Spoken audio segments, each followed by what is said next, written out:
Narayan Narayan Narayan Narayan. The power विद्युत जामवाल की ये नई फिल्म है जिसे 14 जनवरी को मकर संक्रांति के उपलक्ष्य में जी फ्लिक्स पर रिलीज़ किया गया। एक स्ट्रीमिंग सर्विस है जी5 की ही, जी की ही, जिसमें जो फिल्म्स रिलीज़ होती है जी फ्लिक्स पर, उसके लिए आपको 199 रुपये या जो भी अमाउंट वो उन्होंने तय की होती है वो अमाउंट आपको पे करनी होती है, जिसके बाद में आप अपने परिवार के साथ में घर में बैठकर आपके लैपटॉप पर या स्मार्टफोन पर या LED LCD जो भी है किसी भी डिवाइस पर आप उस फिल्म को देख सकते हैं। वैसे सच में इनकी हिम्मत की दाद देनी पड़ेगी कि ऐसी फिल्में वे रिलीज़ कर रहे हैं अपने प्लेटफॉर्म पर जी फ्लेक्स पर, और ऊपर से लोगों से वे पैसे मांग रहे हैं 199 रुपये या जो भी है। पहले उन्होंने खाली पीली को रिलीज़ किया, ईशान खट्टर और अनन्या पांडे जैसे सुपरस्टार्स उस फिल्म में थे और उस फिल्म के लिए भी उन्होंने लोगों से पैसे मांगे थे। उसके रेट्स तो शायद इससे भी कुछ 50 रुपये ज़्यादा थे या इतने थे, मुझे पक्का याद नहीं है। और अभी द पावर को उन्होंने रिलीज़ किया है और इसके लिए 199 रुपये वे मांग रहे हैं। मतलब कहाँ से आती है इतनी हिम्मत इनमें, पता नहीं। अब कुछ दिनों के बाद में 1, 2 या 3 हफ्ते के बाद में इसे जी5 पर भी फ्री में रिलीज़ कर दिया जाएगा। तो द पावर ये एक अंडरवर्ल्ड ड्रामा है, क्राइम थ्रिलर कह सकते हैं हम इसको। तो महेश मांजरेकर, श्रुति हसन, विद्युत जामवाल, जिशु सेन गुप्ता ये सब इसमें मुख्य भूमिका में है। सचिन खेड़ेकर भी है उनके साथ में इस फिल्म में। सबसे पहले संक्षेप में हम फिल्म की कहानी के बारे में बात करते हैं। मुंबई के क्राइम लॉर्ड कालिदास ठाकुर और उसके परिवार के इर्द गिर्द, ठाकुर परिवार के इर्द गिर्द फिल्म की कहानी घूमती है। कालिदास ठाकुर का कैरेक्टर प्ले किया है महेश मांजरेकर जी ने। अब ये जो क्राइम लॉर्ड कालिदास ठाकुर है उनके अपने कुछ उसूल हैं कि भाई वो ड्रग के बिजनेस में नहीं जाएंगे चाहे कुछ भी हो जाए। कालिदास का जो बेटा है वो है देवी और राम, 2 बेटे हैं। देवी का कैरेक्टर प्ले किया है विद्युत जामवाल ने और जो बड़ा बेटा है राम वो कैरेक्टर प्ले किया है जिशु सेन गुप्ता ने। राम का कैरेक्टर थोड़ा सा शॉर्ट टेम्पर्ड है, बहुत गुस्सैल उसका स्वभाव है, और जो देवी है वो थोड़ा स्टेबल माइंड, बाहर से पढ़ लिख कर वो अभी वापस अपने पिता के पास में आया है, ऐसा दिखाया है। अब ये जो देवी है विद्युत जामवाल का कैरेक्टर, वो परी नाम की लड़की से प्रेम करता है जिसका पूरा नाम है परवीन। अब ये जो परवीन है वो अनवर भाई की बेटी है। ये अनवर कालिदास ठाकुर के परिवार का सबसे लॉयल व्यक्ति है, सबसे वफादार है, या उनका दाया बाया हाथ जो भी है वो है कालिदास ठाकुर का। अब कालिदास ठाकुर जो ड्रग के बिजनेस में नहीं जाना चाहता, इस कारण से दूसरे जो क्रिमिनल्स है, गैंगस्टर्स है, वे बहुत ज़्यादा नाराज है कालिदास से, जिसके बाद में कालिदास ठाकुर पर जानलेवा हमला हो जाता है।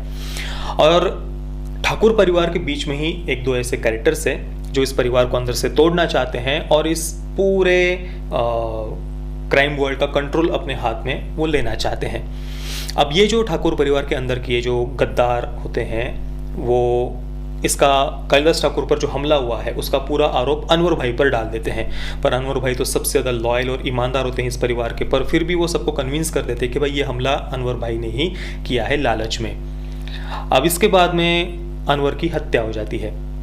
अब अनवर की जो बेटी है परवीन वो इस ठाकुर परिवार के विरोध में हो जाती है और वो प्रण लेती है, शपथ लेती है कि मैं ठाकुर परिवार को खत्म करके ही रुकूंगी।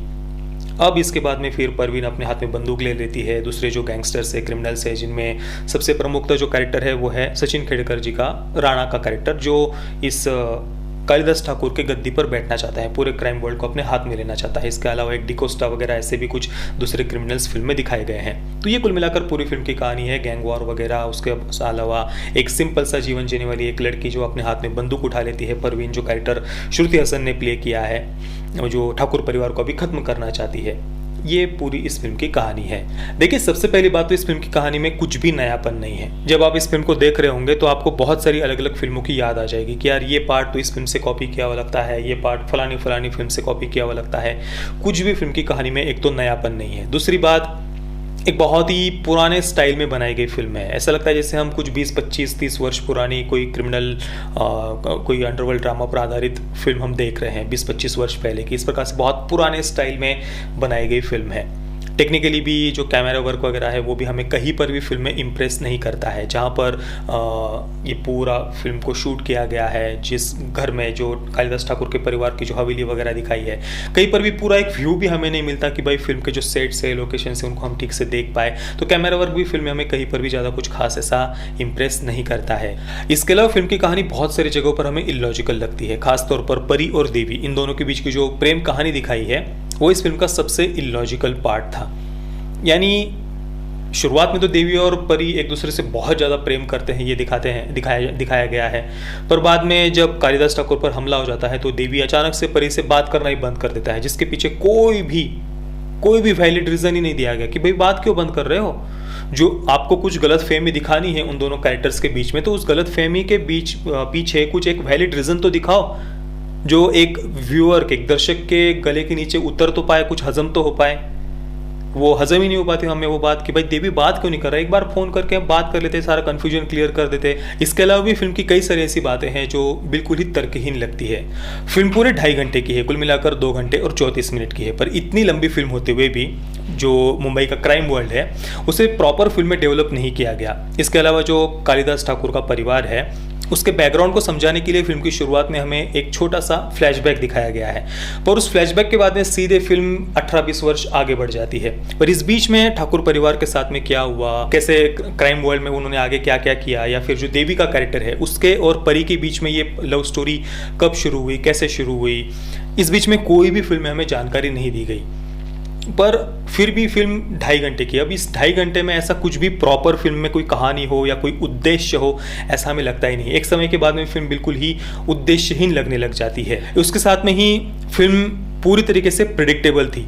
एक तो जो कालिदास ठाकुर का कैरेक्टर है उसके साथ में क्या होने वाला है ये हमें फिल्म की शुरुआत में ही बता दिया गया है।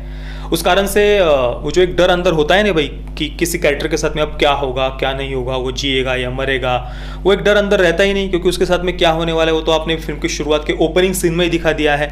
तो वो डर भी हमारे अंदर से निकल जाता है। तो कहानी भी पूरी तरीके से प्रिडिक्टेबल थी और उद्देश्यहीन थी। बाकी पूरी की पूरी 2.5 घंटे की फिल्म में एक जैसी बातों को बार बार रिपीट किया गया है, जैसे कि देवी और परी इन दोनों के बीच की जो गलतफहमी है उसे दिखाने के लिए कई सारे सीन्स उन्होंने डाले हैं। इसके अलावा ठाकुर परिवार के बीच के ही जो 2 पात्र है जो उस परिवार को अंदर से तोड़ना चाहते हैं और पूरा कंट्रोल अपने हाथ में लेना चाहते हैं, उनके भी बिना मतलब के कई सारे सीन्स फिल्म में डाले गए हैं। इन सब बातों को छोड़कर जो क्राइम वर्ल्ड है उसे डेवलप करने पर ज़्यादा समय दिया जा सकता था। जैसे कि अब देखिए जॉन विक हमारे सामने एक बहुत बढ़िया उदाहरण है कि कम समय में एक क्राइम वर्ल्ड को कैसे डेवलप किया जाता है, केवल 1.5 घंटे के अंदर ही। अब वैसे मैं बहुत ही गलत कंपैरिजन कर रहा हूँ इस फिल्म का और उसका, पर फिर भी 2.5 घंटे की फिल्म मतलब, और फिर भी वो आप फिल्म में कुछ भी नहीं दिखा पा रहे हो। कुल मिलाकर पूरी फिल्म में हमें बस विद्युत जामवाल के लिए बुरा लगता है कि उन्हें अच्छी फिल्में नहीं मिल पा रही। बाकी द पावर ये फिल्म मैं तो किसी को सजेस्ट नहीं कर पाऊंगा। 199 छोड़िए, ZEE5 पर जब ये फिल्म फ्री में अवेलेबल होगी तब भी मैं किसी को सजेस्ट नहीं करूंगा ये फिल्म देखने के लिए। मैं द पावर को दूंगा 3/10 स्टार्स। पेरेंटल गाइडेंस की बात करें तो फिल्म में वायलेंस काफ़ी सारा है, मतलब डायरेक्टली जैसे कोई सर कटने का सीन है या हाथ काटने का सीन है तो वो दिखाया नहीं गया डायरेक्टली, पर कटा हुआ सर, कटा हुआ हाथ पैर वो अलग से हमें बस दिखाए गए हैं, उस प्रकार का वायलेंस है। तो डायरेक्टली ऐसे कोई सर या हाथ कट करने के सीन नहीं दिखाए गए, पर खून खराबा है फिल्म में। बाकी सेक्स और न्यूडिटी वगैरह नहीं है फिल्म में, पर फिर भी ये एक क्राइम ड्रामा है, अंडरवर्ल्ड ड्रामा पर आधारित फिल्म है, तो फैमिली के साथ में देखने जैसी तो ये फिल्म बिल्कुल भी नहीं है। बाकी आपने अगर इस फिल्म को देखा है तो आपका एक्सपीरियंस कैसा रहा मुझे आप नीचे कमेंट में ज़रूर बताइए। जय श्री राम, वंदे मातरम।